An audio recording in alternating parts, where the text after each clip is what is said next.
you're starting off early and you're in a market that's competitive, a lot of the times you don't have all of the features that your competitors have. You still might have a better product in a particular niche. I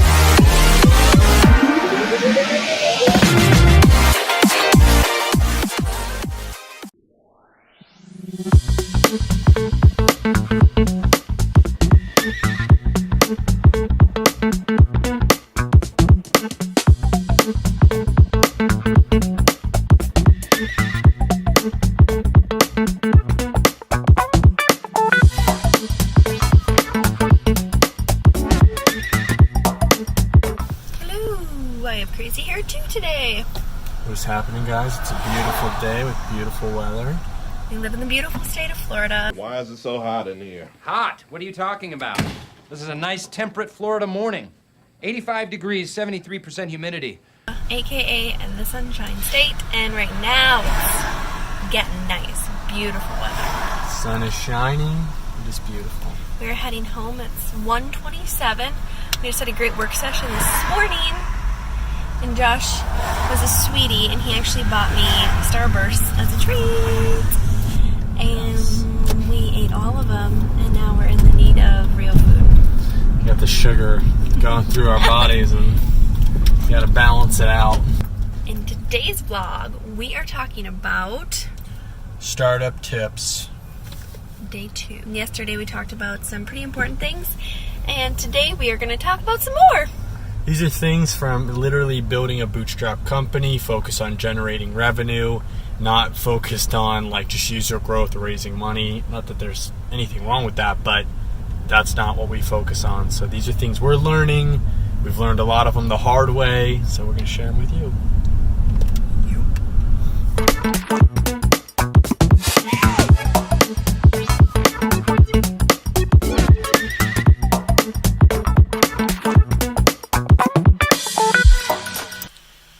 I am back at my desk, and I don't know if you can hear that, but my computer is just running. So I'm trying to like kill all the stuff that I'm using and working on in hopes that it'll just chill, but I might have to restart it. But anyways, I wanted to talk to you guys about another tip. Yesterday we touched on the whole like cold calling and cold emailing and outreach and things like that. And that is called outbound marketing, which I'm sure you guys know. But there's also a term, and it's called inbound marketing. Inbound marketing is great. That's something that I actually used to do in a previous life. I think that was like 4 years ago or something. And that has a lot to do with content. You know, the whole like inbound and SEO and all that sort of stuff. And a lot of times when you're first starting out in a new company, you can really just focus on outbound marketing. But what we found that actually really, they both work, but what we found is that more qualified leads would come in through inbound marketing. If you hire someone, you know, if you're a startup and you're trying to be lean and you can hire just one person to handle inbound and outbound, that's a really great way to go. And what you can do is you can have them spend, you know, half their time doing outbound and half their time doing inbound. It's really up to you. I probably spent 80% of my time doing outbound and about 20% doing inbound. And what we found doing that was we actually got more qualified leads that actually came through inbound. And the reason why is because those people are actually like seeking out solutions. And so you just happen, your product or blog post just happens to, you know, pop up in front of them. Therefore, when they reach out to you, they've probably already checked out your website and they already know who you are. And it's not that cold outreach or that cold ask that you're doing. He's topless again, and from this angle, it looks like you don't have pants on. But he does. You know, it's a party when pants come off. Josh is so cute. He just woke up from a nap. We've been getting up super early, as you guys know, and I think it's catching up with him because we've been working in the morning, just these like really crazy packed hours of like non-stop coding, non-stop outreach, whatever it is that we're working on. And so Joshy had to recover and take a little nap.